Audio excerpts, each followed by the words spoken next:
Good afternoon, everyone. Thank you for joining us for Session 2 of our PLA Overview and Examples webinar. Most of you were probably on the call last Thursday for our first session, and you should have received an audio recording so you could view the previous webinar, both audio and slides, and review the homework assignments that were presented.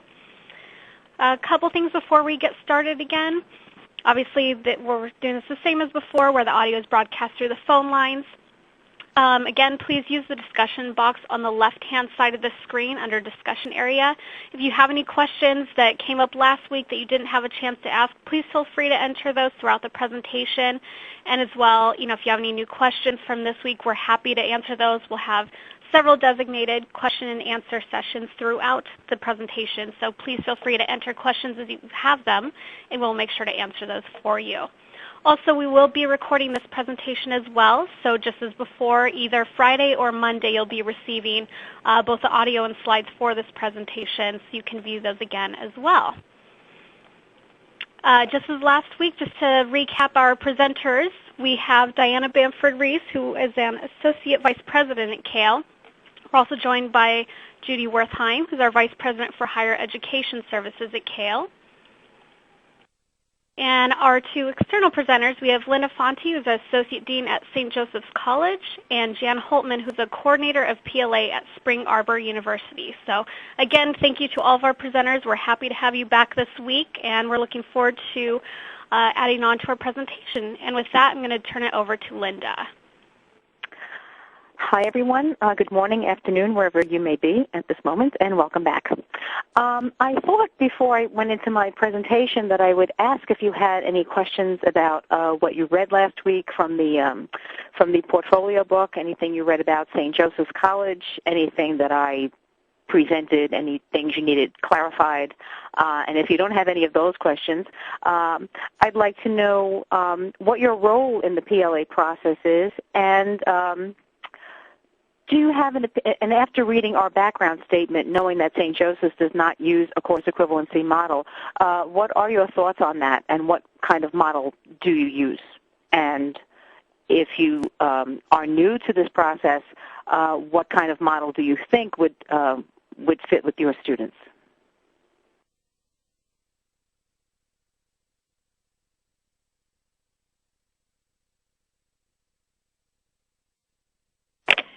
Linda, this is Judy Wertheim. I have a question.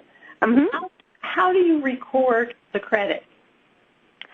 The credit is when I get the evaluations back. Every area has an identifier of PEL, and it's either a 300 or a 100. Most of them are 300 level, and I just start counting off. Nothing is exact here. So if they have 5 300 level things, it's PEL 300, PEL 301, 302, etc. The 100 level would be papers in culture, community service, possibly the arts or music. Those are at the 100 level. And then our names, the naming of the area is not always standard. We try to be as standardized as possible, whether it be project management, supervision in business, things like that. And then that those forms, I put on a form that's signed by myself and the dean, and that goes off to the registrar, and they put it into the system. Okay, so in addition to entering that this is PEL, what you also do is indicate the area in which the credit was earned, even though it's not course-specific. Right. What I will say later in this other presentation, but I guess I might as well say it now. Let's say a student gets credit for marketing.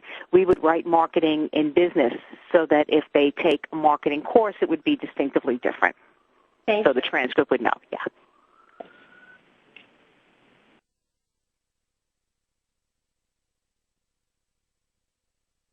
No questions? Do you see any pros and cons with this model, or whatever model that you use? Somebody must have a model out there that they use.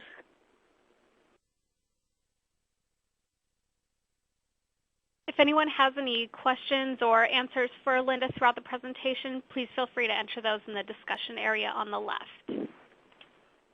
Okay, well, I'll just continue with my slides then.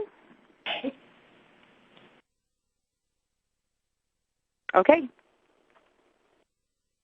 What I thought I would do is, since last week we discussed the various models that could be used to access prior learning, I thought that this week would provide further detail in regard to the process in which the portfolio translates into college-level learning and credit. I believe that whatever model you use, the most important part of the portfolio process is the assessment and the evaluation. We state in our college catalog that we award credit not for having lived, but rather for having mastered through professional, creative, volunteer, or other experience, knowledge and skills that are deemed to be at the college level and are applicable in the context of the student's degree program. And the only way that we can guarantee that statement is true is to assure that the process in which we evaluate PLA credit is in line with CALE's standards of quality, which you will hear about in greater detail later on in the presentation. As the PLA coordinator, I review every petition for quality of writing and content. By content, I mean that the students' petitions address the topics that we identified in our initial interview.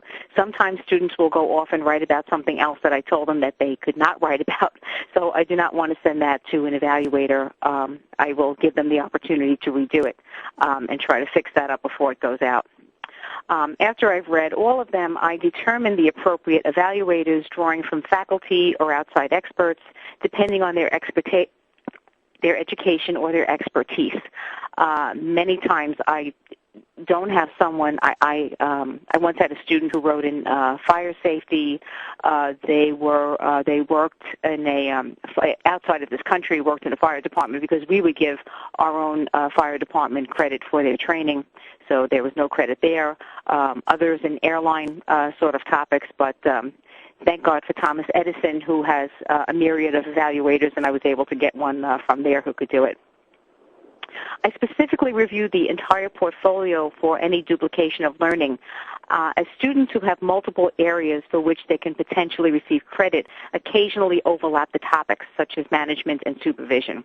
And this happens when they are at the same company for many years and wear many hats. It's easier for students to articulate distinct experiences when they occur in a separate venue. For example, if you're a supervisor at ABC Hospital and then leave there to become a manager at XYZ Hospital, those are very, very distinct experiences and very easy to separate. The memory of the experience and the time frame and location of the learning typically go hand in hand. So students who've worked their way up the ladder find it difficult to determine where one responsibility ended and the other began. So at the interview, when we decide on the topics, I suggest they carry around a notebook and give a section to each topic so that they can jot down specifics as they think of them prior to taking the class. I know that sometimes when I'm not thinking is when I really think, and something might come to them. And typically they register for the course in the summer, so they have a few months to start thinking about what they'd like to start writing down as it's coming to them or as they're doing their job. This way they can start categorizing the experience to their specific petition areas. As far as the portfolio contents, there is a specific purpose for each item included in the portfolio itself. The degree plan and the transcripts provide the evaluators with the student's educational background so they can see how it ties in with the experience. Sometimes it's quite interesting how students may have transferred in credit in some area, especially in an associate's degree, and never ever had an experience using that education for any purpose. The resume provides the depth and breadth of the student's total professional activities. And more importantly, it can illustrate, or not perhaps, the student's career path and upward mobility. the experience and knowledge translating into promotions or a better job at another workplace. Obviously, to someone looking at a resume, to see that someone consistently gets promotions and added responsibility does show that that they have learned from what they've done and been able to expand on that. I will talk about the remaining items in a moment as we go on to the evaluation process itself. These on this slide that's not here. These are credit recommendation options that we give to our evaluators. Of course, my option of choice is for the evaluator to recommend 3 credits for each petition, and of course, life would be very nice if that happened all the time, but it unfortunately does not. So the next thing they could do is deny the credit totally. This happens very rarely due to the quality control mechanisms that we have in play. The coordinator, the PLA advisors are all well-versed in portfolio procedures and will only approve topics that are college level, and we assure that the student has a substantial experience, at least 2 years or more. So those kinds of issues are typically headed off at the pass. Of course, I did have a student who told me that he had a DJ business, and when he did take the course and write the paper, it turned out that he did not have one, but that was a goal of his. So this was a big problem, and he obviously did not get the credit for that. But we don't have that happen very often. The mentor, who's the instructor for the course, is responsible to assure that the petitions are articulated properly. And we also require the Terminal English course as a prerequisite for the portfolio class. So writing, although sometimes an issue, should be pretty much taken care of in the classroom. And we additionally encourage the students to avail themselves of the services of our academic center, and they provide writing assistance to students. But all they know how to do is provide proper structure and grammar for that. It's up to the mentor to concentrate on helping students with the content. So if they can go to the writing center and get the grammar and those issues cleaned up, the mentor has a lot more time to spend on the content and making sure that the students expressed the how and why they did everything and articulated the learning from the experience. Sometimes, most times, duplication issues are identified before the portfolio is sent to the evaluator. But the evaluator is the person who is the expert. What do I know? Maybe I've missed something, or maybe I thought something was duplication when it really was not. So I leave that up to the expert. And when that happens, the student does have the opportunity to rewrite the paper. Typically, if there is a rewrite, the course is now over and the mentor is out of the picture, so I will assist them in rewriting those papers, and then they are reevaluated. Sometimes the evaluator will give partial credit if he or she feels that the learning was not quite substantive enough or was missing a major component of the topic. When this happens, I may be asked to contact the student for additional information and will, again, assist in the rewriting of the paper if necessary.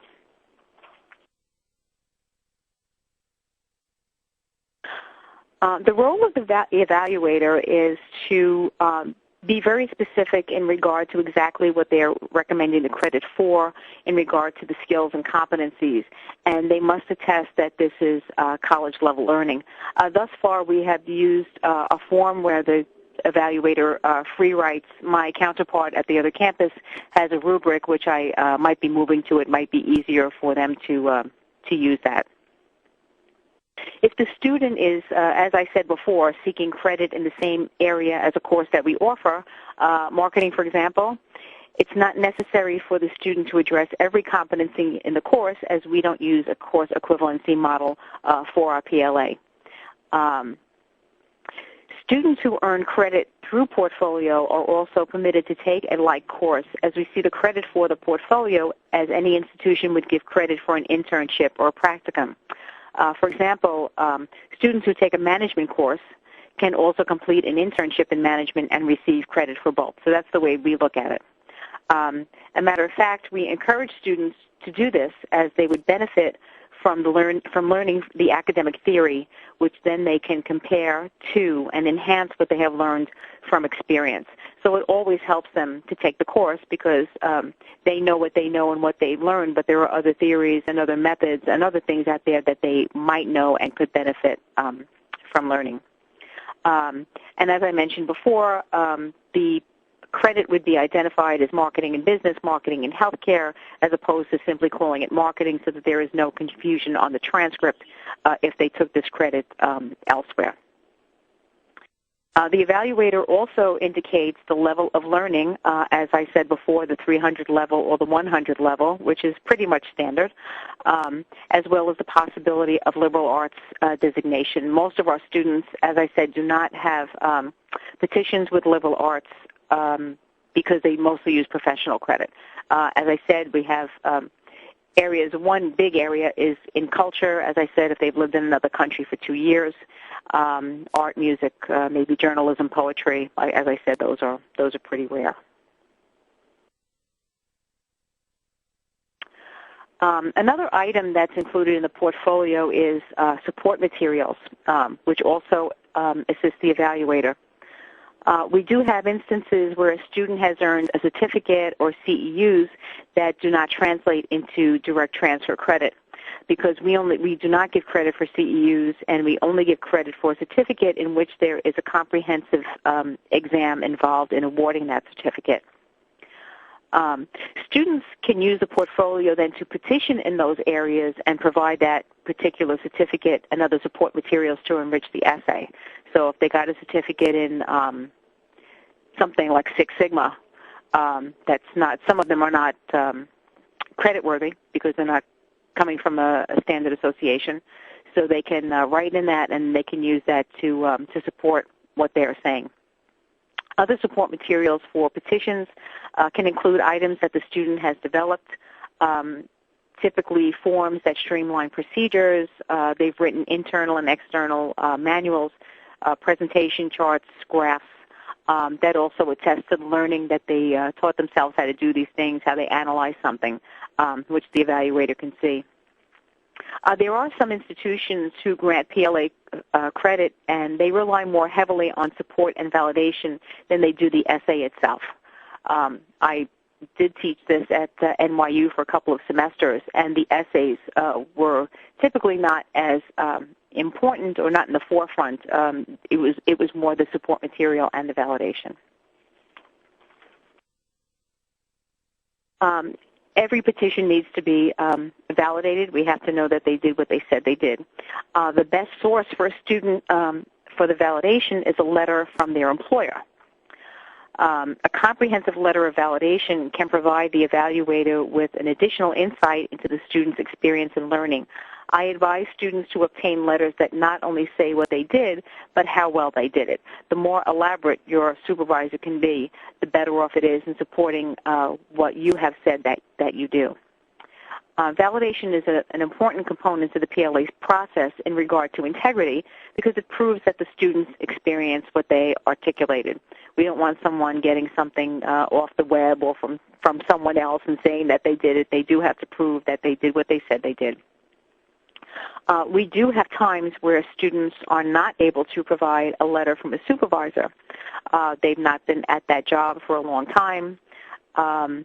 Or I've had cases where the supervisor was just plain mean and would not do it.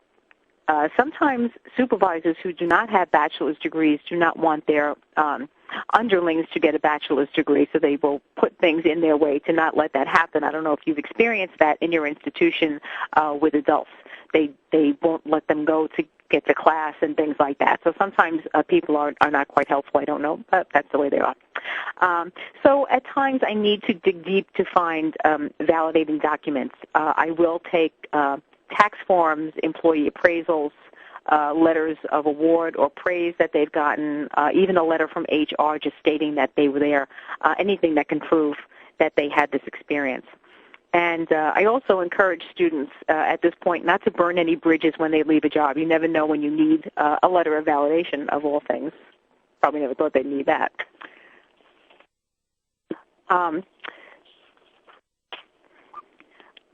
Quality control is key in advising and assisting students in obtaining the maximum results for their efforts.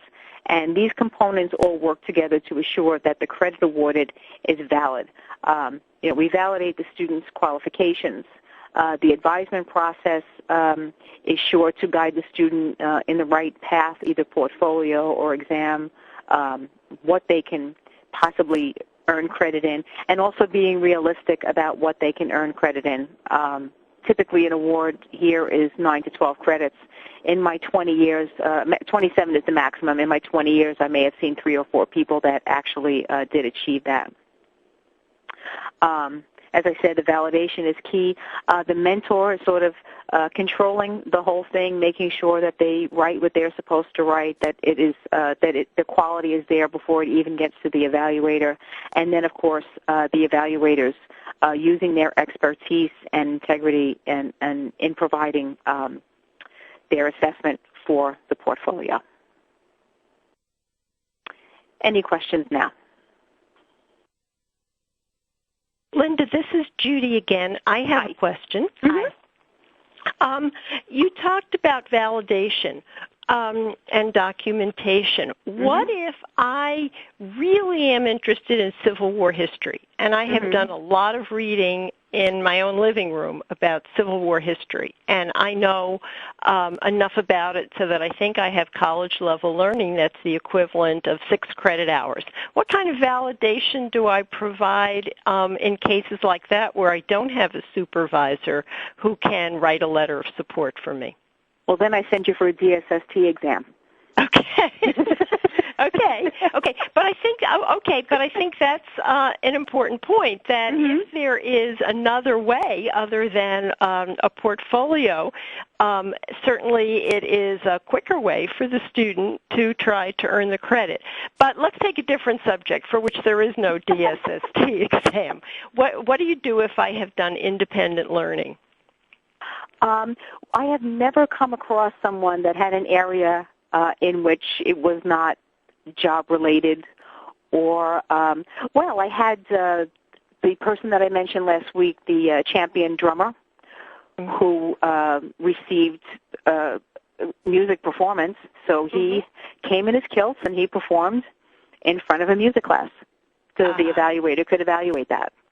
Okay. So then you also have a way that individuals can demonstrate. Right. I had someone who did a paper and drawing, which I had never had before, and I was terrified that I wasn't helping him properly.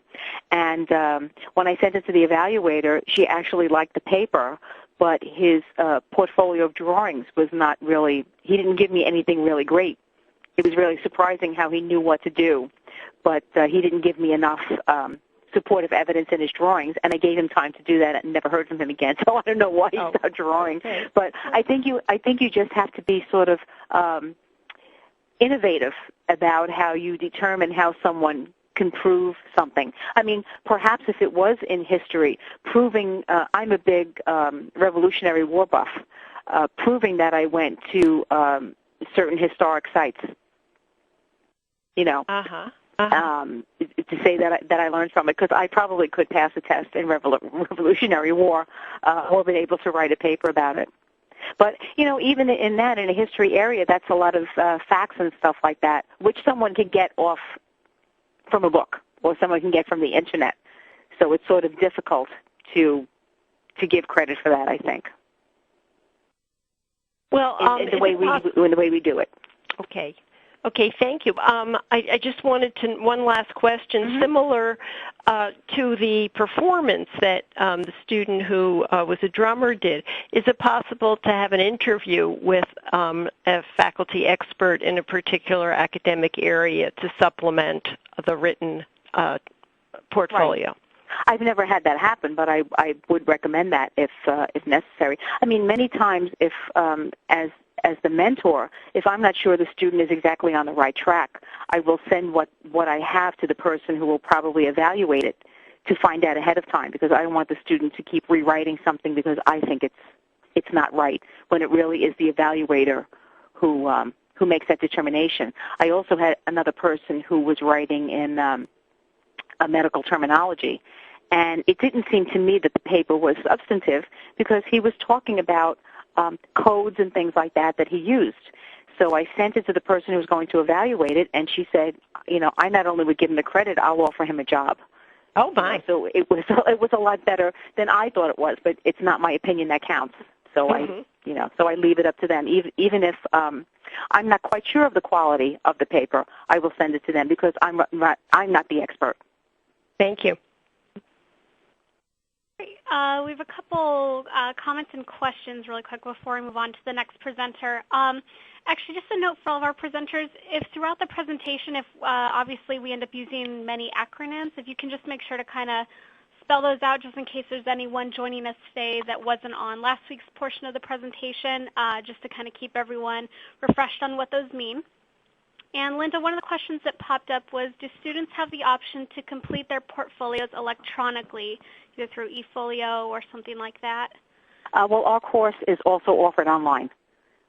Okay. So they can do it that way. Great. Do we have any other questions at this time? Valdosta, what acronym did I use that? Because I don't know that I used that many, but apparently I did.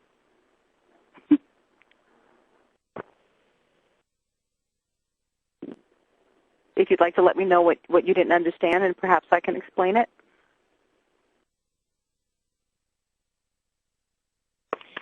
I wonder Diana, perhaps. I think it's the DSST. Is that correct? Oh, I'm sorry. Yes, that's a Dante's standardized Dante's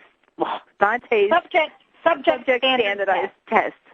Yes, it's like a CLEP exam. And you also used PELA, which is the term that you use at St. Joseph's. Right, which is prior experiential learning assessment instead of prior learning assessment. Thank you. Right. Great. If anyone has any other questions, please feel free to type those in, and we'll make sure to get to them. At this time, I think we'll go ahead and pass it over to Jan.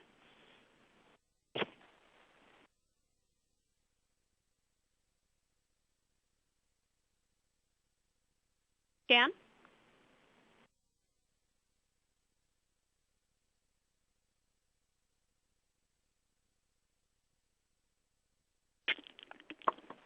Jan, are you perhaps on mute?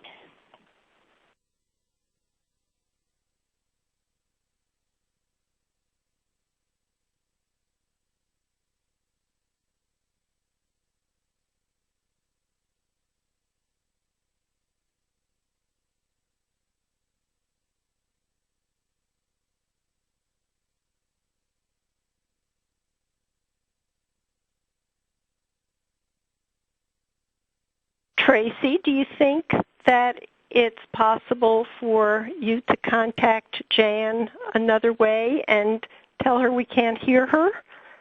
And perhaps we can move ahead, Diana? Would that make sense? We can certainly move ahead. And then come back?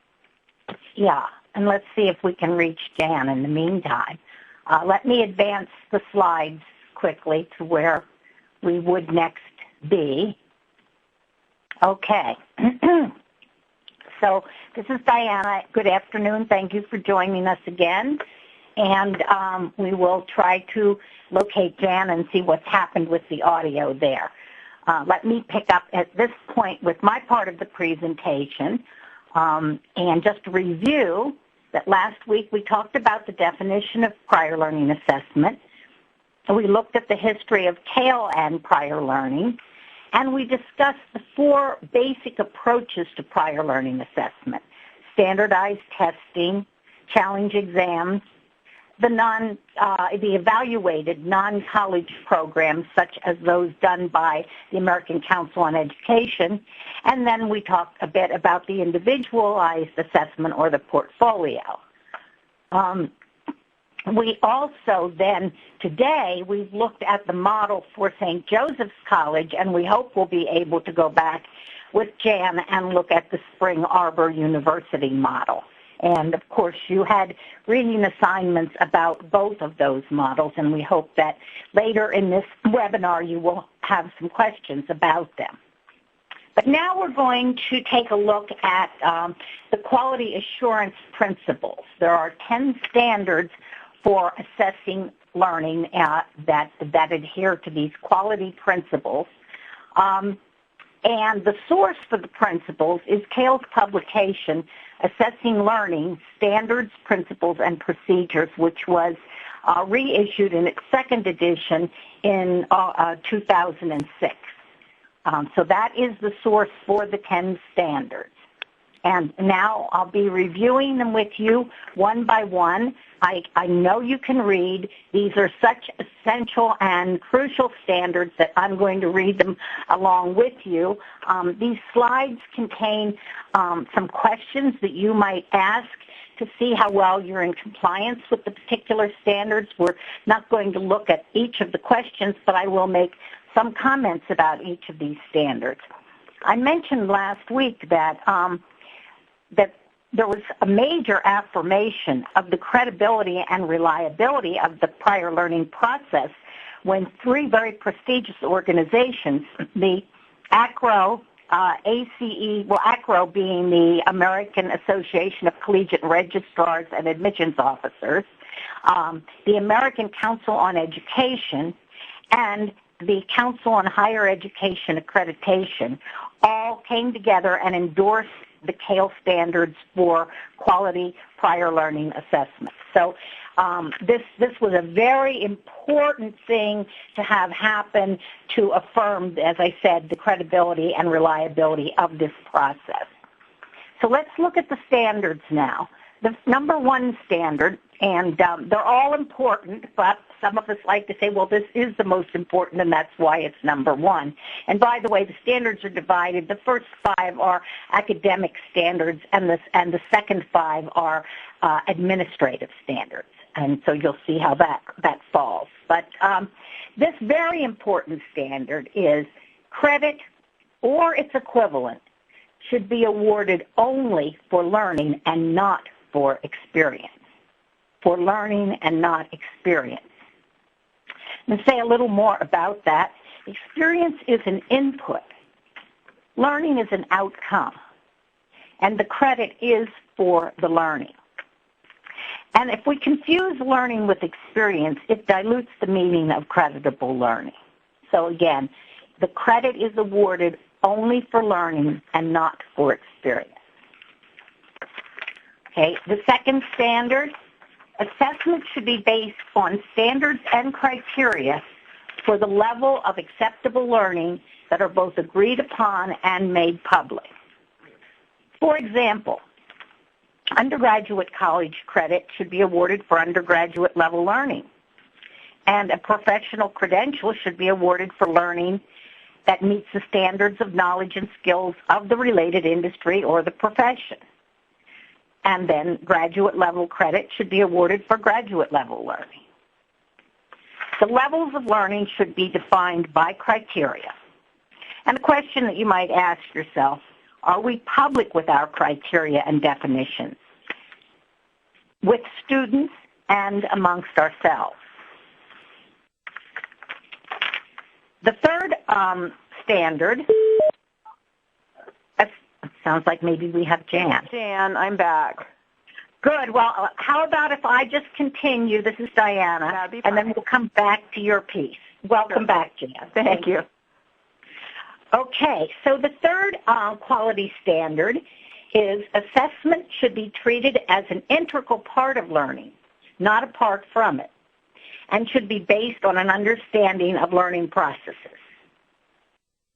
Okay, and I didn't advance the slide, so there we have it now. Assessment should be treated as an integral part of learning and should be based on the understanding of learning processes. Now, this standard embraces two different ideas. One, assessment should be a measurement and not an audit of learning.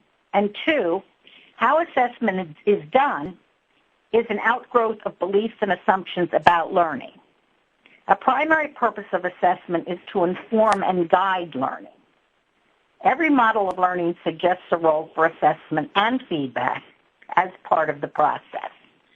And a question to ask yourselves, do we provide feedback that is likely to be understood and encouraging of further learning? The fourth quality assurance standard. The determination of credit awards and competence levels must be made by appropriate subject matter and academic or credentialing experts. So who's doing the assessing? What are the indicators of expertise? Two kinds of expertise should be involved in determining credit-worthy learning. The first, content expertise. How much does the learner know, and how well does he or she know it? And the other type of expertise is academic or credentialing expertise. Given the extent and quality of the learning, is college level or credentialing appropriate? And if so, how much? In what subjects? At what level? With or without the completion of additional learning? Quality standard number 5, credit or other credentialing should be appropriate to the context in which it is awarded and accepted. What counts as credible learning may differ from one context to another. Several factors can create the context referred to in this standard. For example, a curriculum, personal goals, professional standards, and regulations. Each of these should be considered when determining the relevance and credibility of learning. One factor generally will take precedence, but the standard is most effective when all relevant factors are included in the decision. Okay, number 6. Now we're into the administrative standards. If standards are for credit, transcript entries should clearly describe what learning is being recognized and be monitored to avoid giving credit twice for the same learning. And Linda had said quite a bit about that, and Judy had questions about how the transcripting was done at St. Joseph's College. So here the essential point is that duplication of credit should be avoided. When transcripting courses, decisions ensuring against duplication are usually made in advance and built into the academic regulations. But for PLA, such clarifications and specifications need to be explicitly monitored to ensure consistency and standard registrar procedure. Quality assurance standard number 7, policies, procedures, and criteria applied to assessment, including provision for appeal, should be fully disclosed and prominently available to all parties involved in the assessment process. Policies and practices should be publicly available to ensure equity. It is important that the rules be comprehensive, explicit, and accessible. Every caution should be taken to avoid misleading statements that encourage unrealistic expectations. Ask yourself, are we clear enough in our policies, processes, and procedures to make them transparent? Here is the standard that addresses how fees are charged. Standard number 8. Fees charged for assessment should be based on the services performed in the process and not determined by the amount of credit awarded. Again, for the services performed in the process, not by the amount of credit awarded. Fees should only be charged for assessment, not for credit awarded. The distinction between fee for credit and fee for assessment is especially important when prior learning is assessed for a course equivalence. In this case, the basis for any fees should be the assessment itself, plus associated administrative costs, but not the tuition cost of the credit hours awarded. The 9th quality assurance standard has to do with training for personnel involved in the process. All personnel involved in the assessment of learning should pursue and receive adequate training and continuing professional development for the functions they perform. Professional development is a reciprocal responsibility for both assessors and institutions. And let me add here, too, that we're not talking just about training for assessors. Well, that is critical and essential. Training for adult learning advisors, training for the registrars, anyone who is involved with the prior learning assessment process. So it is essential, back to the faculty, even for faculty who have developed appropriate assessment expertise for classroom learning, that professional development be provided to support any experiential learning assessment they undertake. And we can say more about training options available, and will at a later point in time. The number 10 and final quality assurance standard is about program evaluation. Assessment programs should be regularly monitored, reviewed, evaluated, and revised as needed to reflect changes in the needs being served, the purposes being met, and in the state of the assessment arts. So testing that, how you're complying with that standard. Does our practice of assessment remain current? What assessment practices are we applying to ourselves? And how would we demonstrate the quality of our assessment program? So that's a very quick look at 10 standards. Again, I mentioned these are further expanded in the publication Assessing Learning that is available from CALE. So now I'm going to turn, I guess we're going to go back to Jan at this point. So let me help take the slides back and get back to Spring Arbor University. There we go. Thank you. Jan? Yes, thank you very much. I'm really sorry for adding a little drama to this live presentation, but sometimes that happens both with being live and with technology, I guess.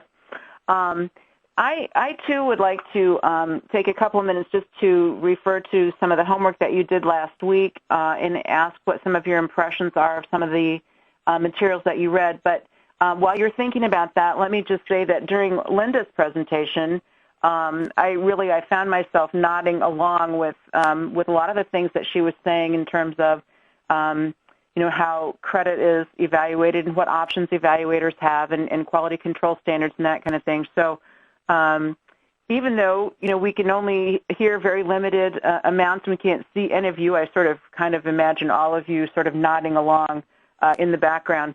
And the use of acronyms is something I think we all suffer from. Here and there. We just did some training this morning for some new academic advisors, and one of the things we gave them was a list of all the acronyms. So that can be kind of trying from time to time. So let me ask you, in terms of your homework that you read last week, did you have any questions on the Spring Arbor University portion of the prior learning book?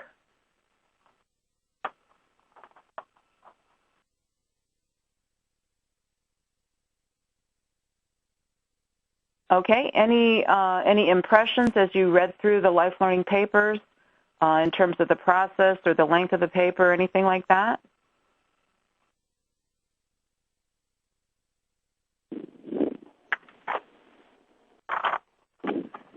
A couple of things that I might just kind of quickly point out, the prior learning papers that were there, I'm pretty sure both of them received 3 credits. One of them might have received 4. So if that was one of the questions that you had, that's the answer. And if you do take time to look at the application portions of both the rubric and the life learning papers, there are a couple of areas where we ask the students to demonstrate application, not just in the context in which the learning occurred, but also in another context, in another relationship or another job setting or something like that. So that we're kind of getting at that area of transferable learning. So if a student learned a concept of parenting while they were parenting and wrote it in their parenting paper, maybe it's a concept that they could also apply in the job setting or in another setting. Any other questions? Any shy people out there willing to type? Okay, I think we'll move on.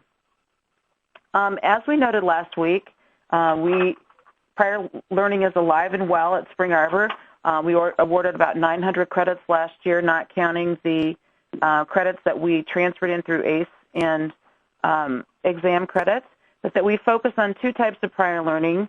The life learning paper really lends itself best to learning experiences over time. So usually it's in a life experience like being married for a certain period of time for a marriage and family paper, or giving presentations at work as an experience basis over a period of time at a job, something like that. But usually that lends itself better to learning experiences over time. The professional schools and training tends to work better in terms of documenting training that's in a more structured environment. So things like seminar learning and something that would more resemble a classroom. And while we do certainly look at articulated learning in terms of determining the credit for those experiences, we also have a guideline of 30 contact hours per credit for seminar-type training and 40 contact hours per credit for sort of an on-the-job training experience. So those, while they don't really determine the number of credits that are awarded, it does give the evaluator an idea of the amount of training, the depth of the training experience. So if a student's applying for 2 credits, but it's a one-day seminar, then the evaluator might hesitate to give a lot of credit for that. I would hope they would hesitate. So then the 40 hours is more for on-the-job training. The prior learning is approved by our academic advisors, who do look at not only the student's experience base, but then that duplication of credit piece that we've talked about. I do like the approach at Linda's institution of, you can have a class in marketing, but then, the idea that you get more in-depth learning, a different kind of learning from the experience that goes into a prior learning petition, and that gets, back to that standard of balancing theory with practice. As I mentioned, we do think loosely in terms of a course match, but it's not mandatory, and we don't necessarily have to match our courses. But the affordability piece that we talked about last week, we do charge an assessment fee. It's higher for graduate level than for undergraduate, but it's $30 for undergraduate and about $70 per credit at the graduate level.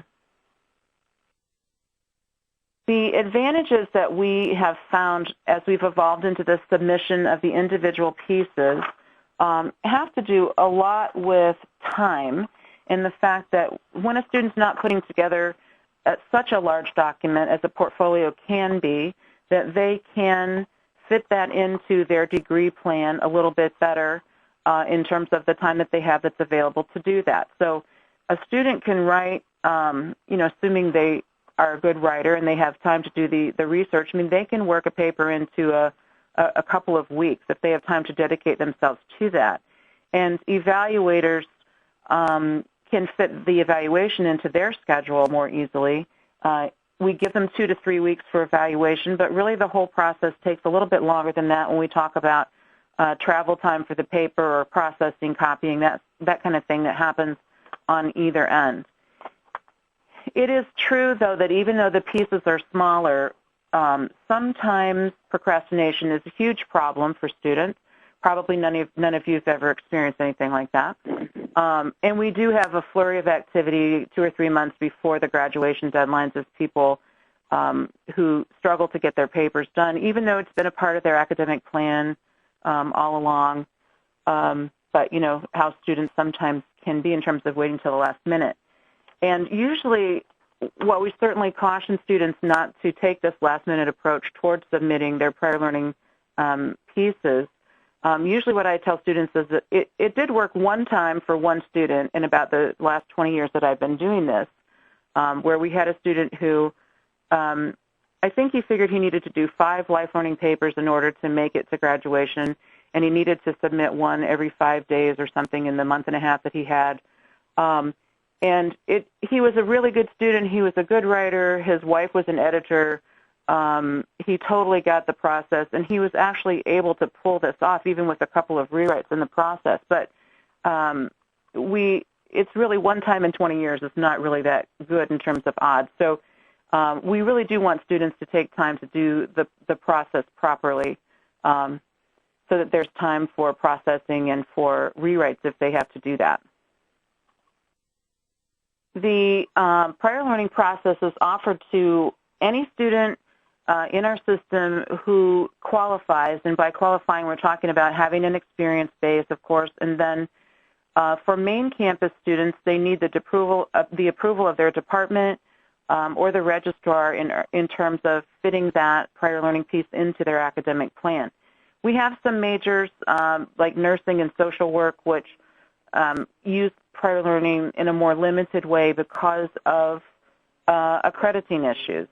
And so they're limited in what they can do there. Historically, though, our registrar has been more preferential toward prior learning assessment. She would rather see documentation of learning and credit awarded as a prior learning paper than she would have students waive a requirement. So that's contributed to our availability for campus students being able to do that as part of their degree programs.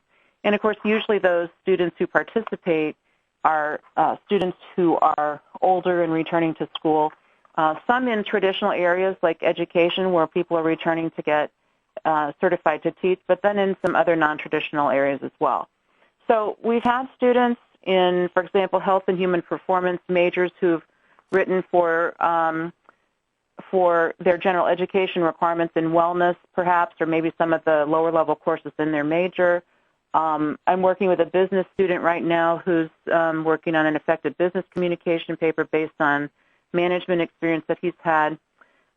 Youth ministry is kind of an interesting one because a lot of times students who return to school to pursue this major have already had experience working as a youth pastor in a church in some capacity. And so if they've done that, why would they need to do an internship or an exploratory? So our religion department's been very supportive of life learning papers for that option, and that's a nice fit, I think, for the kinds of students that enter into that program as returning students.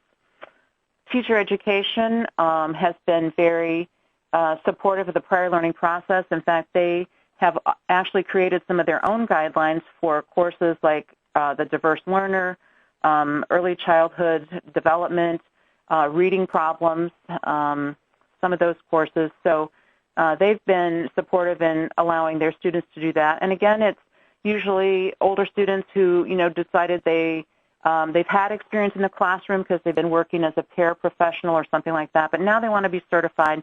So they definitely have the experience base to do papers in that area.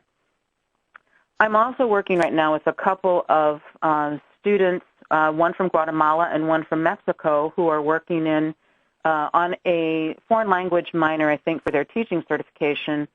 And so in terms of getting credit in Spanish, the Spanish department has recommended prior learning to them. So they'll write the papers in Spanish, and they will start with a sort of a major paper on culture comparison where they will look at 5 social institutions: family, religion, education, economics, government, and compare between their countries and the United States.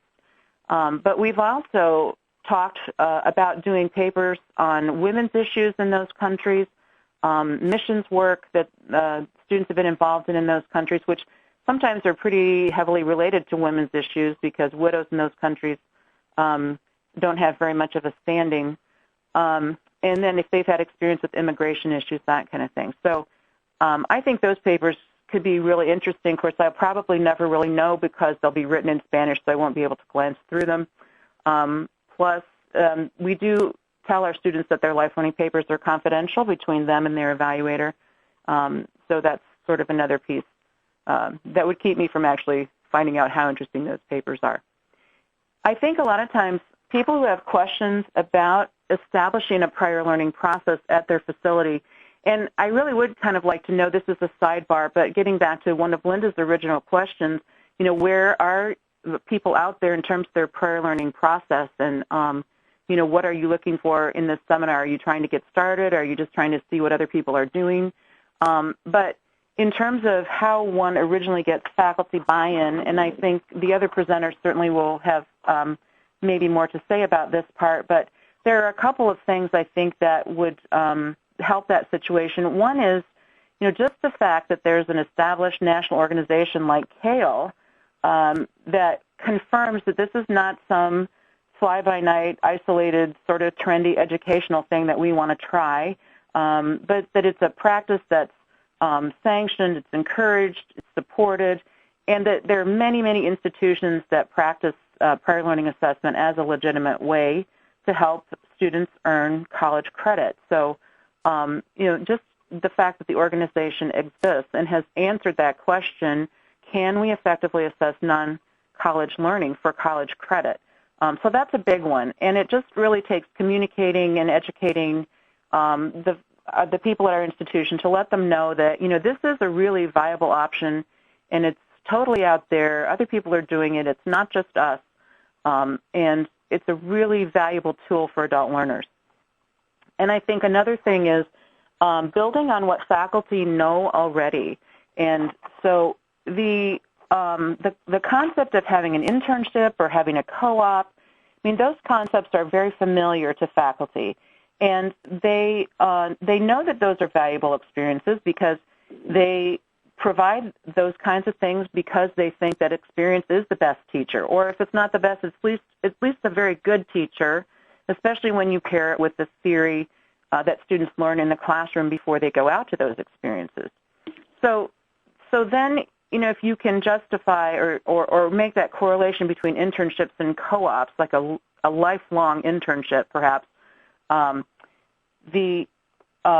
if they believe that experience is the best teacher, then the concept becomes, okay, well, would you agree that someone who's been married for 20 years perhaps has learned some of the same concepts about successful marriage in terms of role clarification, decision-making, financial management, that kind of thing, that a 19-year-old might learn in a marriage and family class?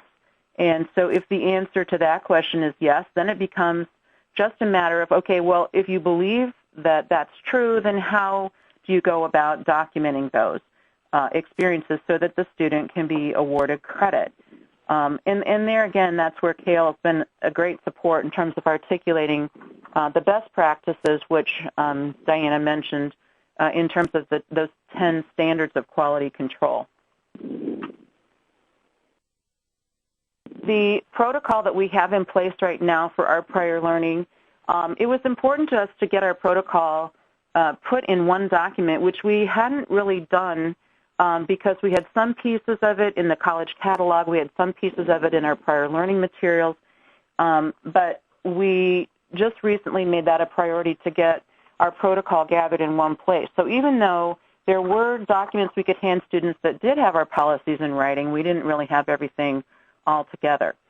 We're committed to upholding the CALE standards in terms of quality control and administration, so that's a piece of what we do.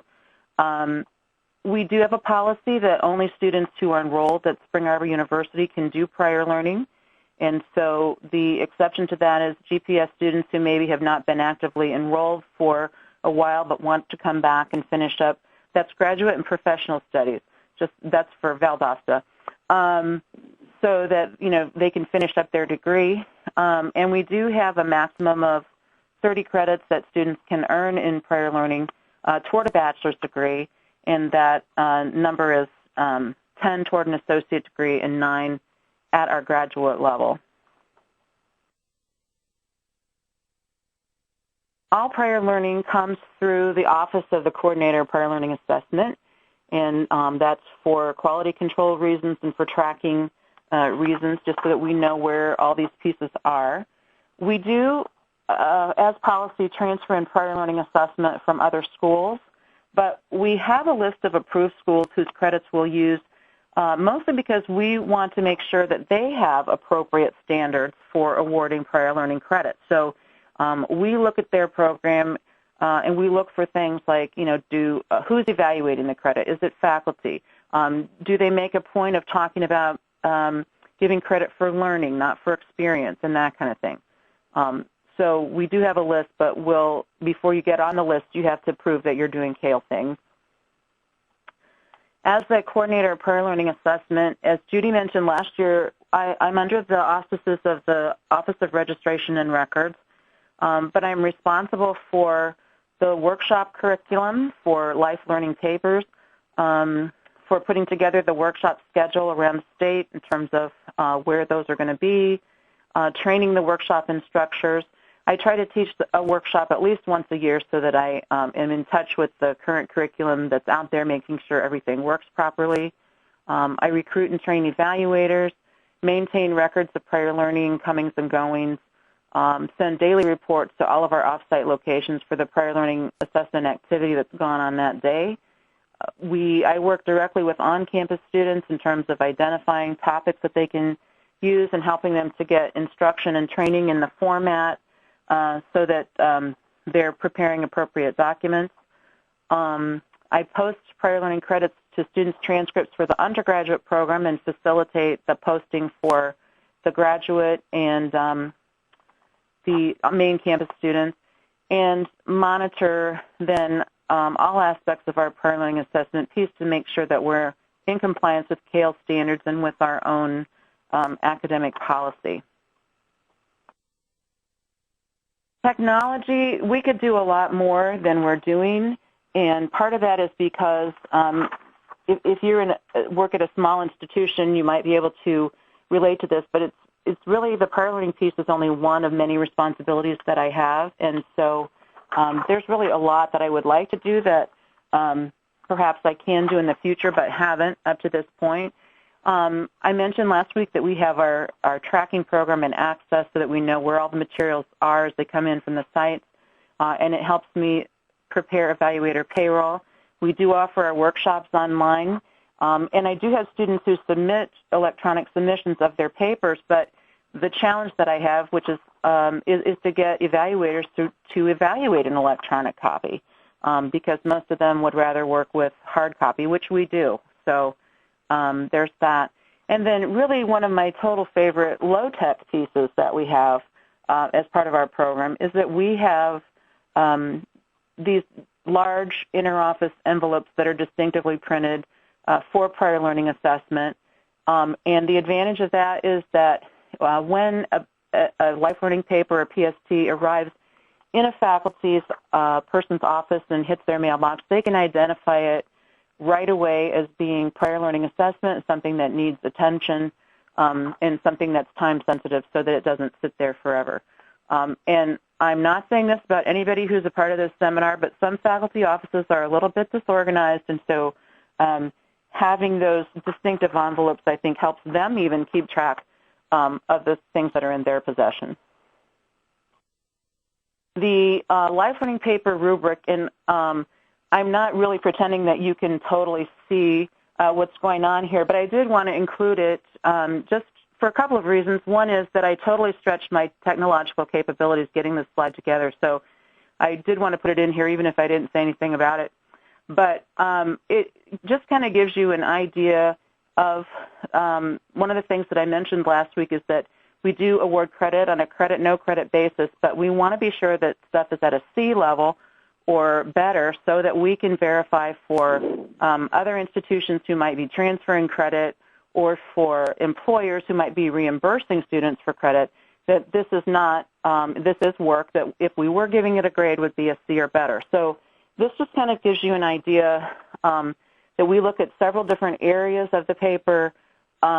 We look at whether or not they have followed the instructions on the subject area guideline sheet or the syllabus if we're working with course objectives for a syllabus.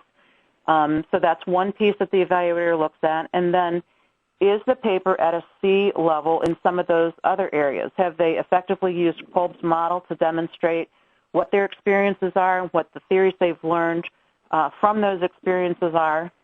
And then we look at some of the quality writing pieces that Linda mentioned. You know, is the paper in an appropriate structure?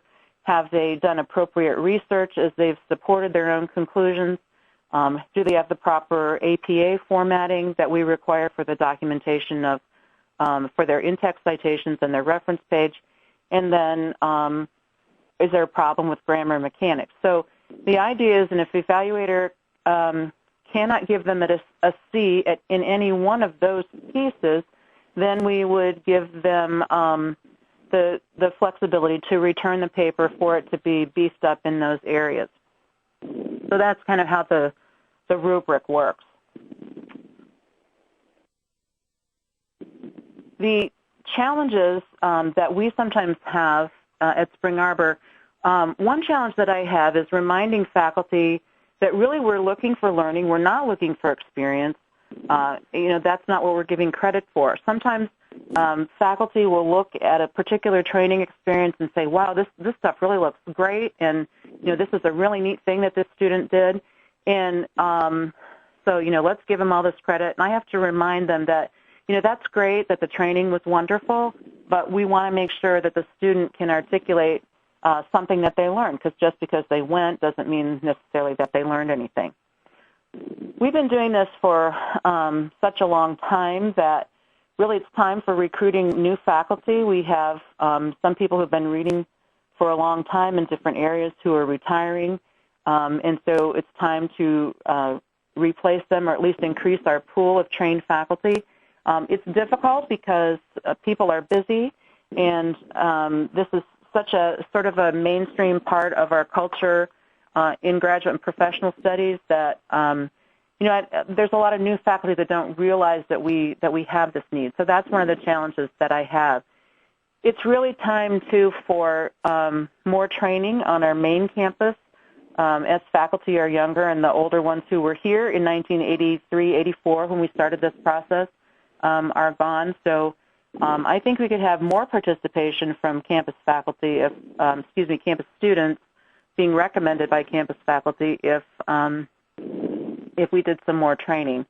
And then maintaining evaluator training, because my evaluators are kind of widespread in terms of geographic location. Some are at our off-campus sites, some are on main campus, some are retired. So I think Blackboard, I'm just really in the process of getting started, putting some things on Blackboard that everyone will have access to. And I think that will be a big help in terms of keeping evaluators updated. And then, getting evaluators to look at electronic copies instead of requiring that they have paper or hard copy. So that's pretty much about about our process. If I'm happy to share more information if you want to contact me at those contact pieces there. Really saying call the Prior Learning Assessment Office is just a tiny bit pretentious, because what it boils down to is that I do prior learning assessment and I have an office, so that's my extension if you call that number. So at that point, let me ask, are there any other questions? Thank you for letting me share. Do you have questions? Jan, we've had a few questions pop up. And Linda, since you've presented as well, any of our presenters, feel free to pop in if there's multiple answers. We're happy to have everybody's feedback. One of the questions that popped up was just if you can say more about how you award grades for PLA credit and how you handle placing the credit on the students' transcripts. At St. Joseph's, it's a P grade for the for whatever credit they earn. We don't give it a grade. And putting the is that question for me or for Jan? Because I think I answered that. How we put the credit on the students' transcripts. I give it an identifier of PEL, prior experience learning, a 300 or a 100, and then I write in the title of whatever that petition is and submit that to the registrar. We do something very similar in that we award credit on a credit, no credit basis, with the stipulation that in order to earn credit, it has to be able to be at C level or above in terms of the student's work. So we put it on the transcript with those designations, CR or PR. LL for the life learning papers, PR for professional schools and training, in the place of the grade. So that's how that would appear in the transcript. In addition, we have generic course numbers that we assign to prior learning assessment. So any life learning paper has a 295 designation if it's lower level credit, a 395 if it's upper, and a 595 if it's graduate. So in addition to the, whether it's a sociology, psychology paper. So those are the two identifiers on the transcript of the fact that this particular experience was prior learning assessment. Okay, great. Another question that we had, should the fees be based on the number of credits attempted as opposed to credits awarded? Okay, this is Diana, and let me speak to that because that was one of the standards. And the answer is basically yes, because the standard reads that the fees charged for the assessment should be based on the services performed in the process and not determined by the amount of credit awarded. So the services performed in the process will, in the case of more credits attempted or more credits requested, will be, the process will be longer. It will involve more assessors.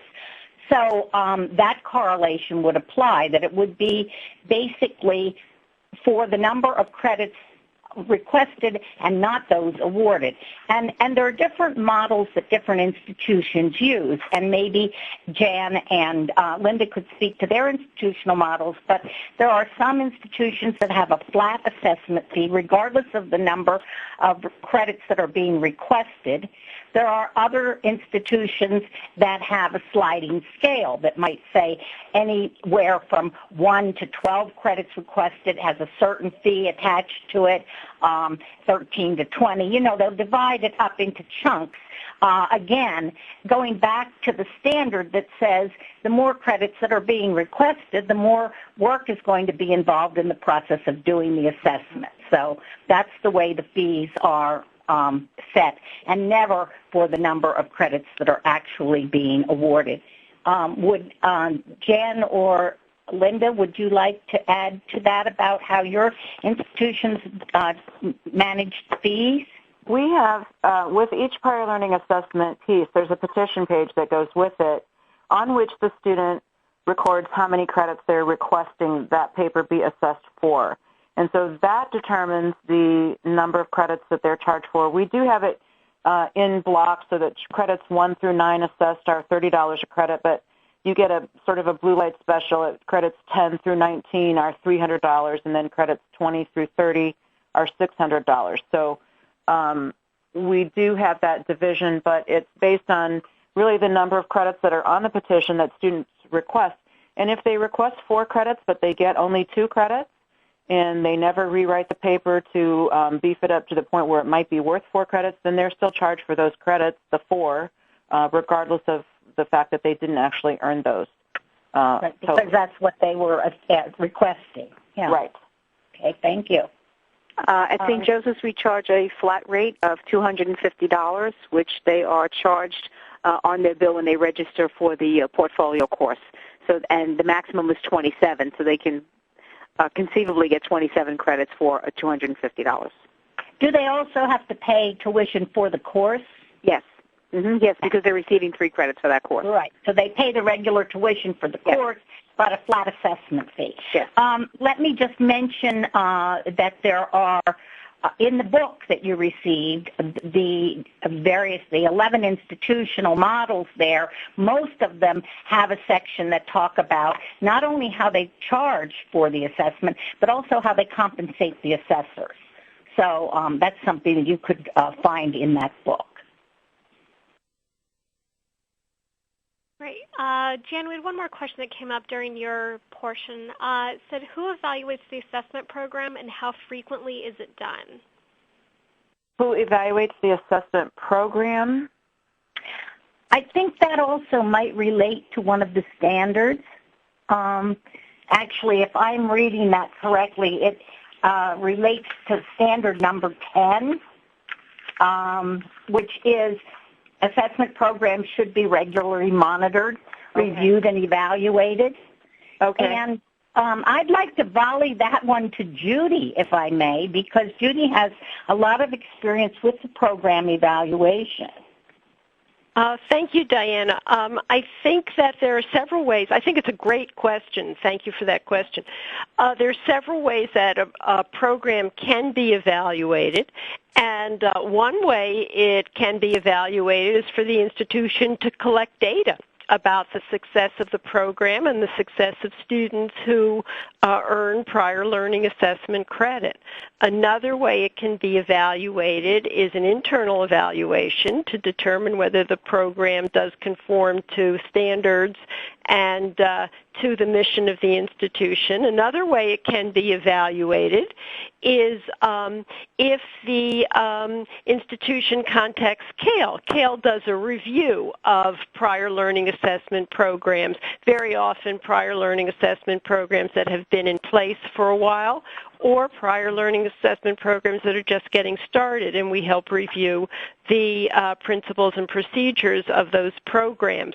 In addition, regional assessments that come around regularly can involve evaluation of the prior learning assessment program. And then I think Jan wanted to say something too. Well, I think this relates to the question the person is asking. One of the things that we do, particularly with life learning papers, is that periodically we will send the same life learning paper to multiple evaluators, and we'll designate who's the, quote, real evaluator, so that's the credit recommendation that we're going to go with for the student's record.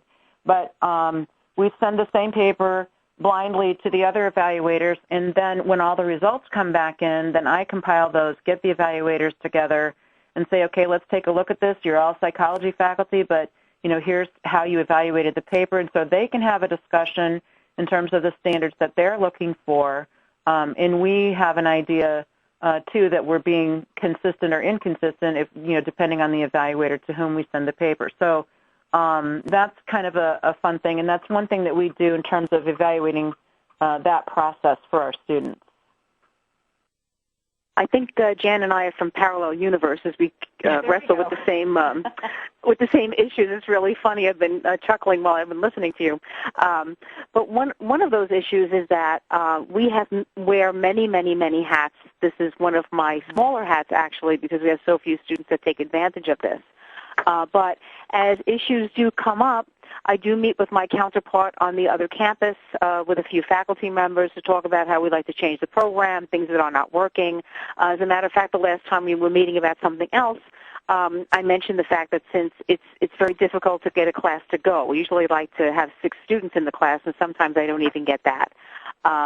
So we are thinking about, and probably will work to use a workshop model and see how that works, just working individually with students. And that is something that I would do because I don't particularly want to teach a class, but I do enjoy helping students with their papers. The class would be a deal breaker for me. So, as things arise, that's when you review and you look over things again. I was very happy the last time Middle States was here that they were very pleased with us. So that was great. I was so happy to hear that, that we were doing the right thing. Not that I don't know that because, I compare to other schools, to all these people that I have talked to. Like I said, you see Jan's doing the same thing. Everybody has the same issues, and we learn a lot from one another. Mm-hmm. Great. Do we have any other questions at this time? Okay. Diana, are we passing back to you, or are we moving on to Judy? No, we're actually ready, I believe, to move on to Judy's portion of the presentation. So I'm moving the slides ahead. And there we go. Okay. Thank you. Thanks very much, Diana, and thanks to Jan and Linda. There are some things that I would like to say before we move on. I think that the circumstances that happened today were really meant to be, because Diana talked about the CALE standards, and then Jan referred to how her institution is applying some of those standards. So you were able to see both the theory first and the practice. And I also would like to add that one of the very important reasons for basing fees on the number of credits attempted and not awarded is that that process avoids the perception that perhaps the credits are being bought. Because clearly the more credits awarded, if the fees are determined by the number of credits awarded, then the more tuition or fees the institution collects. Whereas things are much more equitable and fair and unbiased if the charge is made in advance, if the fees are paid based on the number of credits requested. And as Jan said, a student does not necessarily earn the number of credits requested, but may earn fewer. And there are a lot of institutions that do use PLA. Diana pointed out some figures last week, and yet there has never, to the best of our knowledge, or had never, to the best of our knowledge, been a comprehensive study of PLA. There had been individual studies at institutions. Earlier I mentioned doing some research at the institution to help assess the program. But we had not located comprehensive nationwide studies of PLA and its relationship to learning outcomes. We had spoken about the fact that we thought PLA students would graduate at a higher rate and would take a shorter time to earn their degrees, for example, but we hadn't really demonstrated that. And so there were some questions that Cale wanted to know. Do, in fact, students who use PLA graduate in greater percentages than non-PLA users? Do they persist in their coursework, and do they earn their degrees in less time? This study, which was funded by Lumina Foundation for Education, is called Fueling the Race to Post-Secondary Success. And last week we talked about the Cale website, www.cale.org. If you go to that website and you click on to higher education, you will see a link both to the full study and to an executive summary, so that the information is there. And I would just like to summarize some of it. What we found when we looked at these institutions is that many of the 48 institutions serve adult learners, and these institutions were institutions that offered PLA credit options between 2001 and 2008. Those numbers were not just picked out of a hat. We wanted recent data, and we know that adult learners very often do not take a full-time load. So we wanted to be sure that students who may have entered in 2001 would have a chance to complete their work by 2008, or would have a better chance than if we had a cutoff date that was earlier. This study was completed in 2010 and published in 2010. The data was collected in 2008. And I do want to say that we looked at 48 post-secondary institutions. About 65 institutions applied to be included in this study. And the reason that we have 48 pertains to some of the questions asked earlier relating to a transcript. Many of the institutions could not indicate all of the PLA options on the transcript, or did not indicate that. So we were not able to tell whether a lot of the students had, for example, earned credit through a portfolio assessment. So we only looked at institutions that could provide data in a way that was compatible with the research that we were doing. We found that 66 of our institutions had offered PLA for a very long time, since before 1980. Remember, we talked about Cale's beginnings in the mid-1970s, so many of these institutions were early adopters. And 64% or more of the institutions offered several ways in which students could earn PLA. I do need to say that our data do not separate the various forms of PLA, but use this as an aggregate. When we looked at the institutions, the top reasons for offering PLA were based on some of the assumptions that we had already made. Some of these assumptions were time saving, persistence, recognizing the value of what happens outside of the classroom, and helping students avoid redundant work. As you see from these numbers, there was a fairly consistent reasons, a set of reasons for offering PLA. One of the things that we found is that when institutions were asked to list their reasons, many of these are what we might consider altruistic reasons. Some of them were practical reasons. If you look at the reasons, you never see anything that talks about revenue to the institution, which is interesting, given some of the findings that resulted from this study. I do want to say that of these institutions, we had a whole range. We had small institutions, large institutions, public, private. We had institutions, 2 institutions from Canada. We had 41 institutions that offer a baccalaureate degree and 7 institutions that offer an associate's degree. And we also tried to get a mix of institutions. I said that 65 institutions had applied, and some of them were not able to provide data in a form that was compatible with the study. We also tried very hard to have geographic distribution, and so some institutions were not able to apply because we had too many institutions, for example, in one area of the country. We found some interesting information, something you may be very interested in the kinds of students who earn PLA credit. If you already have PLA in effect at your institution, you may want to compare this with your own institution. Linda and Jan might also want to compare this to what they have at their institutions. But there is a higher percent of males than females who earn PLA credit. One reason may be, if we are speculating, that in traditional roles, males may be employed for a longer period of time in their lives than females. There were also a higher percent of white, non-Hispanic, and Asian adults. And I do need to say that we did look at adults.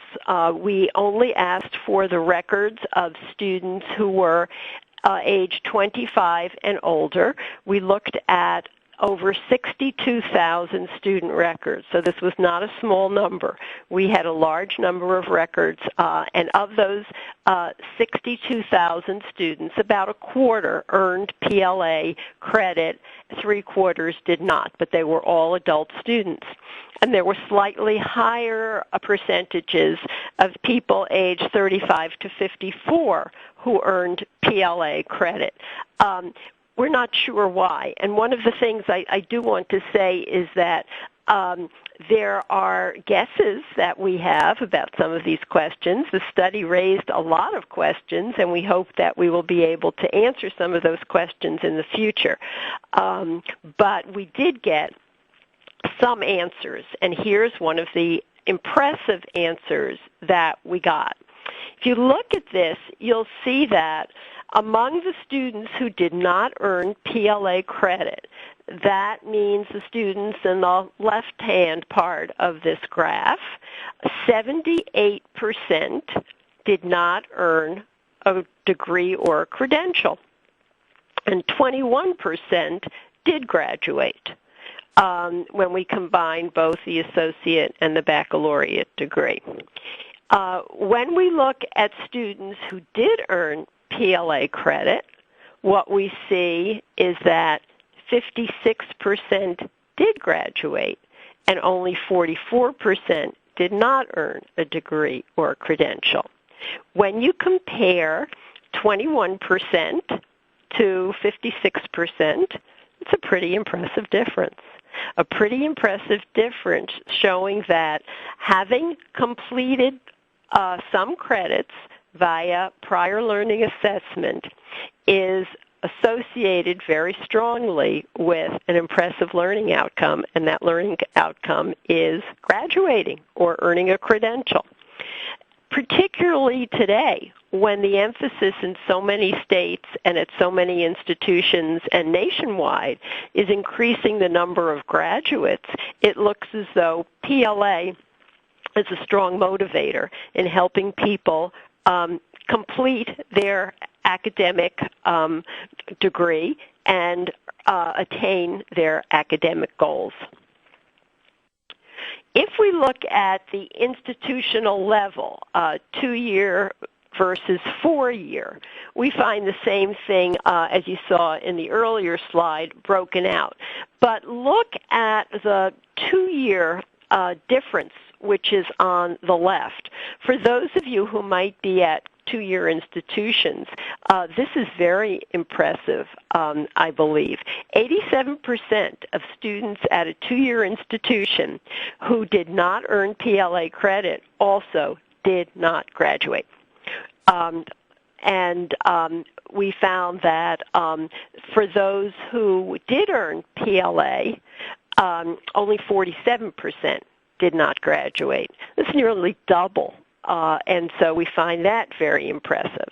The same kinds of comparisons also obtain when we look at 4-year institutions.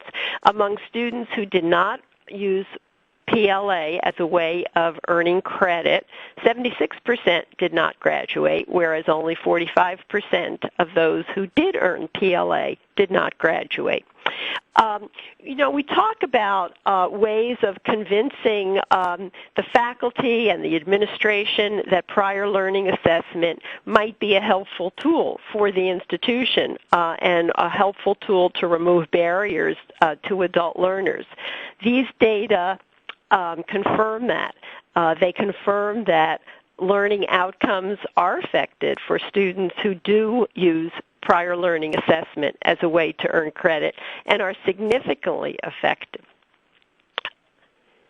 So now, to summarize, we can say that indeed PLA students on average have higher rates of degree earning, and what is impressive is that we found that it's true at institutions of all levels. We saw that with the 2- and 4-year comparisons I showed you. In the material that's on the CALE website, both in the executive summary and also in the full report, you'll see that it's also true at institutions of all sizes and all controls, meaning public, private, for-profit, not-for-profit. So across the board, using prior learning assessment does relate to higher graduation rates for adult students. And that's a pretty impressive statement, especially when we looked at so many thousands of records. Now, what about credit accumulation? These are students who earned prior learning assessment credit but were still there at the institution. They hadn't graduated. And this, too, is an impressive statistic, I think. Very often, institutions will say, what's in it for me? We just heard Linda say that for $250, students can earn up to 27 credits, I believe, for prior learning assessment. The institution might well say, well, that means we have lost 27 times whatever the cost of a credit hour is. And yet, when we look at this, what we see is that, particularly in the graph on the right, in the 2 bars on the right, we see that students who earned PLA credit, those in blue, earn many more of their credits, 80% or more needed for the degree at the institution. So we believe that one of the reasons is that students who earn PLA credit feel loyalty to the institution. They understand the institution. Very often they've worked closely with an official at the institution, either an advisor or somebody who has helped teach them about prior learning assessment, or who has worked with them closely as a mentor while they're preparing the portfolio, or someone who has evaluated the portfolio. But they've developed a personal relationship with somebody at the institution and with the institution itself. If you look at the far left, you'll see that those students who earn fewer than 10% of credits for the degree, there were more of them who did not earn PLA, but they did not earn all that many credits at the institution. So this is, we believe, a strong incentive for the institution itself to offer prior learning assessment, because while in the short term the fee charged for the evaluation may be less than the tuition for the same number of credit hours and may be an incentive primarily for the student, in the long run the student will stay at the institution, enrolling in more classes, paying tuition, and graduating, which is also helpful to the institution.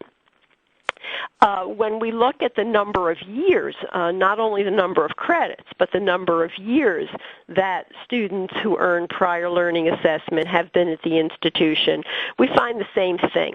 We find that students who did not graduate in that period of time, 2001 to 2008, indicate that they are still at the institution if they've earned PLA credit. They're at the institution for more years than those who did not earn prior learning assessment credit.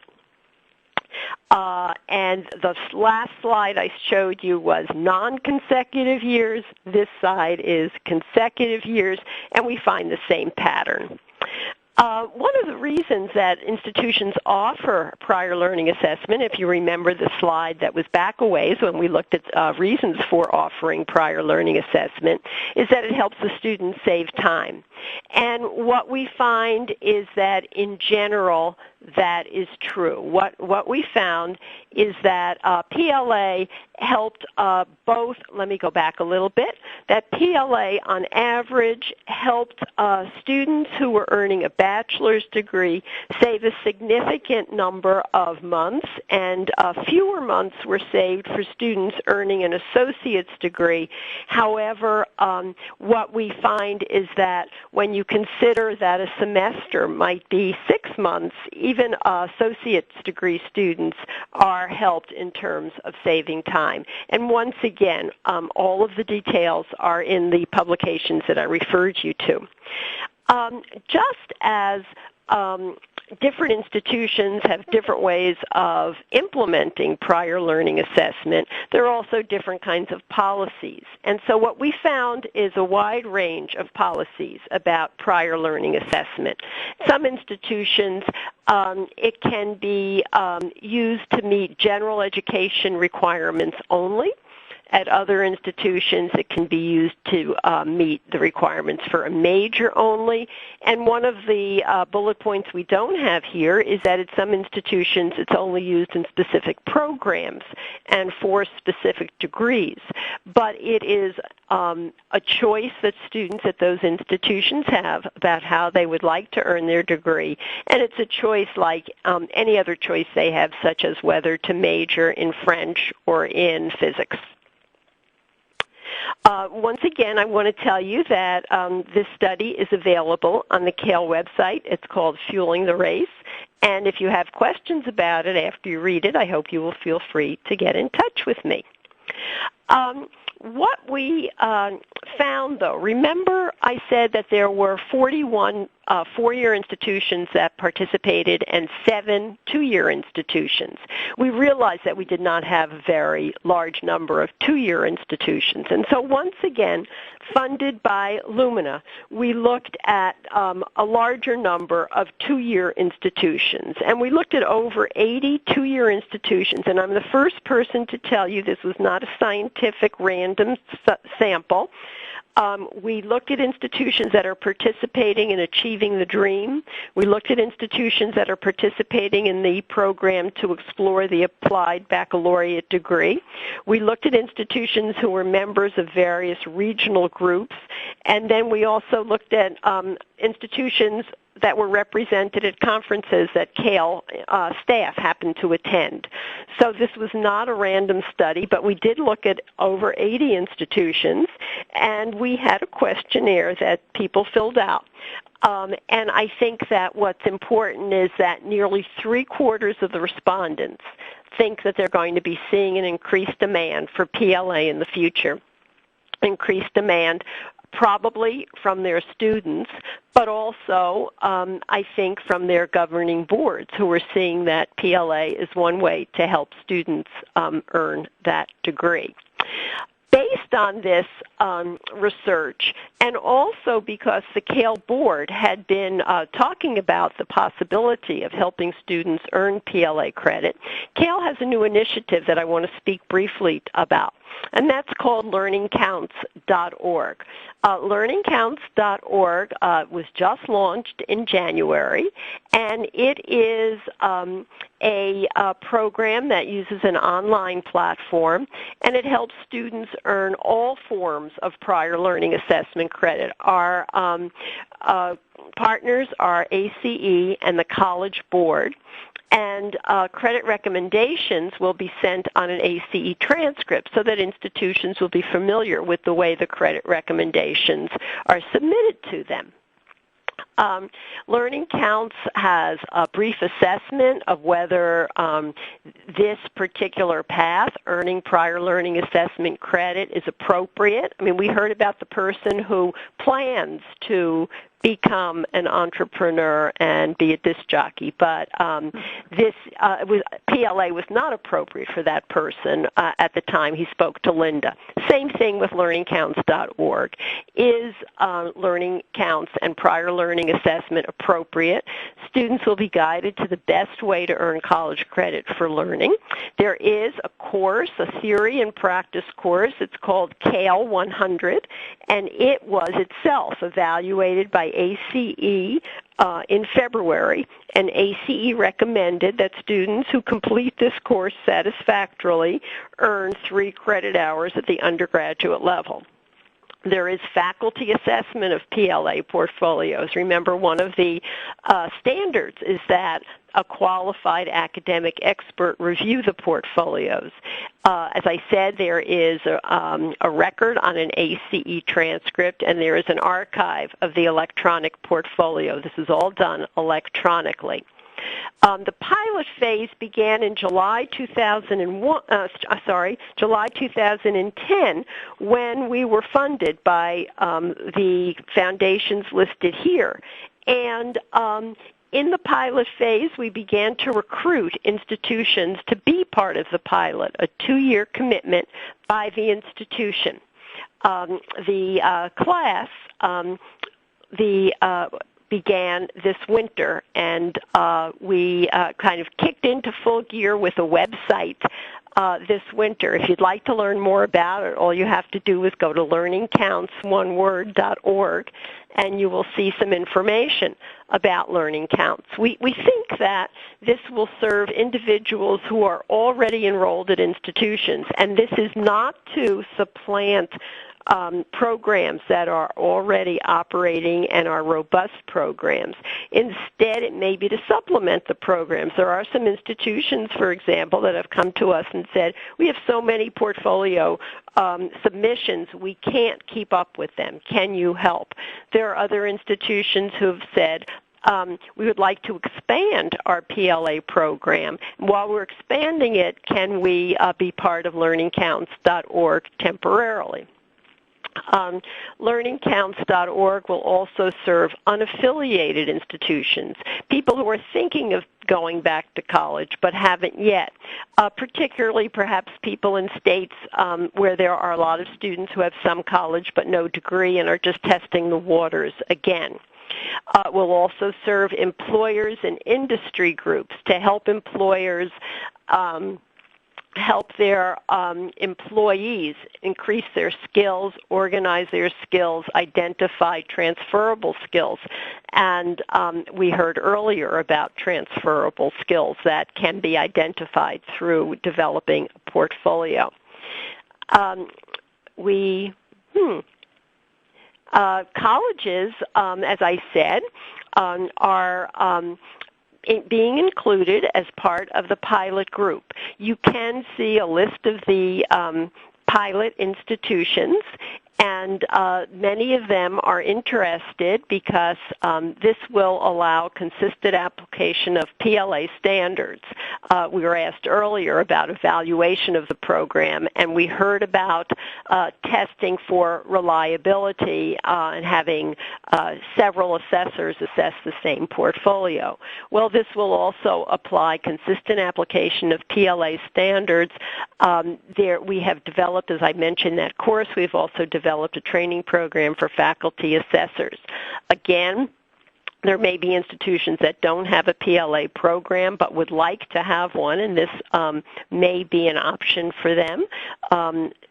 Here is the item that I mentioned earlier to supplement a program at an institution. It may be that there is a lack of credentialed faculty to review submitted portfolios in certain fields. And I think it's interesting to note that at Spring Arbor and at St. Joseph's, there was talk about who evaluates the portfolio, which was great, and at both places we talked about academic experts evaluating the portfolio. Linda mentioned going outside the institution to recruit evaluators. She mentioned Thomas Edison State College as a source for reviewers. Institutions may also be interested in streamlining their own process. If you are interested, the requirements are pretty simple. This is available to CALE members who agree to treat credit recommendations the way they would any other recommendations. They refer students to us. They are adult-friendly, and an administrator approves of participation. The students we also have some criteria for the students that come from the pilot institutions. They need to be matriculated at the institution and be in good standing. They need to understand that this is a course in portfolio development that will require some work. They do earn the credit that is awarded after successfully completing the course, and there is tuition. $500 for the course, and then following the CALE standard of assessing a fee for the number of credits requested, we are assessing a fee of $250 for 1 to 6 credit hours requested in a single discipline. The goals for the pilot phase with regard to students are to teach them how to incorporate this kind of learning in their general learning and prepare a portfolio. We also would like to see whether we can involve 2 states so that they will use funds from the workforce department to help support prior learning. And we also certainly want to track the progress of students who earn PLA credit. And I'd just like to add, parenthetically, this is a great goal that I certainly recommend for any institution that has PLA, not only to satisfy your own curiosity, but also to present data to administrators at your institution. And I will be happy to answer questions about learning counts or about the PLA study that we did. And we have about 10 minutes left for some questions that you might have.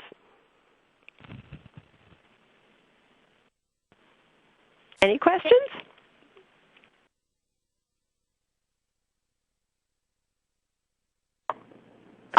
I have some questions that I would like to ask both Linda and Jan that are related to their presentations. Each of you talked about the fees, and I would like to know how the PLA program is supported financially at your institution. Where do the funds come from to pay anybody involved in the administration of the program? Where do the funds come from to pay the mentors? Where do the funds come from to pay the assessors? Well, I'm the administrator, so it's a payless job. It's part of what I do. The mentor receives the salary that she would receive for a 3-credit class. If we do a no credit option where they do not take a class and I work with the student individually, they pay the equivalent of 1 credit, which right now at St. Joseph's is $5.75, and then I get whatever my going rate is at 1/2 of 1 credit, which comes out to about the same amount of what they paid. And then they pay the regular assessment fee of $250. So it's not a money maker, but we're not really losing anything either. And Judy, I just sent you an article that I wrote for the Journal for Continuing in Higher Ed, which I spoke to just what you said about even though we're not making any money from students going to a lot of classes, it is a recruitment tool. So you will get students that you would not normally get if you didn't have a PLA program. And also the retention rates are really fantastic because most of them do finish. Great. Thank you. Thank you. I'll look forward to reading the article. Thank you. Our administrative costs are covered in my salary, and I'm pretty sure, operative word pretty sure, that our assessment fees do cover the cost of what we pay the evaluators. And because we pay evaluators for a single submission, or for the first submission, I think we're at $35 for reading that submission. If it's a rewrite, the fee is lower because we provide a file copy of the original submission. So in theory, the second read should be easier for the evaluator because she can compare the first version of the paper with her own feedback and the second version that the student has submitted. We did, the graduate level evaluators are paid at a higher rate. So we did make a change in our graduate prior learning fees to cover the cost of a rewrite if a student submitted for just 1 credit. They were being charged $75. We were paying an evaluator $75. And if they got a rewrite and resubmitted, because we charge only the first time, we knew we were not being cost-effective in that point. But really, a lot of the support for our program in the budget is sort of it's assumptions that we've made about covering the cost, and it comes under the general registrar budget. Okay, thank you. It's great to have support like that. It looks like we do have a couple of questions that have popped up. The first is, do they have certification programs for evaluators? I can answer that question, Tracy. And then I don't know whether our presenters have anything else to add. CALE does have an actual certification program. In cooperation with DePaul University, we offer a series of 4 workshops. Each workshop has several sessions that range between about 4 and 8 sessions for each workshop. This is an online program. It begins at regular times during the year. You can find that out on the website. It's online PLA. Following completion of the first 2 workshops, the participant earns a certificate in PLA. And following completion of all 4 workshops, the participant earns a certificate of mastery in PLA. This is a great workshop for people who are implementing PLA at their institution. And so it teaches them about the standards of assessment. It teaches them also about policies and practices, and there is reference to their own institution. A lot of the work is based on what is happening at their institution, and there is personalized feedback online. So that's the certificate. CALE also offers a workshop on site at your institution to help train evaluators. It's a 1-day workshop, and it's presented by a faculty member who does evaluate portfolios, but there is no formal certification for that. Do any of the other presenters have something they'd like to add? No, we don't have a certification. Our evaluators have been here for many, many years. I don't know what I'll do when they retire, but for now, status quo. We're sort of in the same boat. And I mean, the most official thing I have is the approval by the department that after reviewing an evaluator's transcript that they can read certain paper topics in the area, but no real official certification. Okay, thank you. Another question is there any type of financial aid available to help cover the cost of tuition or fees associated with learning counts? That's a great question. Yes is the answer. A limited number of scholarships are available thanks to funding from the Walmart Foundation. And these scholarships will help cover funding, but as I said, there is a limited number at this point. We hope that there will be more eventually, but it may help some students. And you can get more information about that by contacting Learning Counts, and all of that information is on the Learning Counts website. Great. Thanks, Judy. Another question that we have is why are there not as many PLA offerings at the graduate level? Well, Jan does offer at Spring Arbor. There are offerings at the graduate level, and why don't you start to answer, and then I have some ideas too that I could add.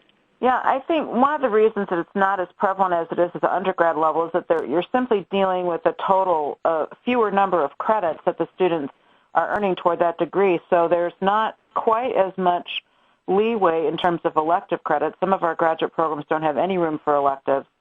You know, when you're talking about 36 to 48 credits versus 124 at the bachelor's degree level, so there's not as much room for that. And we have individual programs who allow students to use prior learning toward parts of that degree, and some other graduate programs who don't. I think some of it is sort of the general discussion of the legitimacy of prior learning, and okay, maybe it's okay for undergrads, but is it really okay for graduate level programs? So there could be some of that discussion out there. But for us, I think it's primarily the core courses that are required within each degree program. Okay, thank you. Linda, do you have anything you'd like to add? No, we have graduate programs, and we do not have PLA credit in them for the reasons that Jan said. They're so limited. There aren't even any electives, so there was no way that it would fit in. Okay, thank you. And I think another, some other answers might be that graduate work is more theoretical than the practical work that might be where learning from experience is accrued. And I also think that there is a restriction by some of the regional accrediting bodies who specifically talk about prior learning assessment at the graduate level.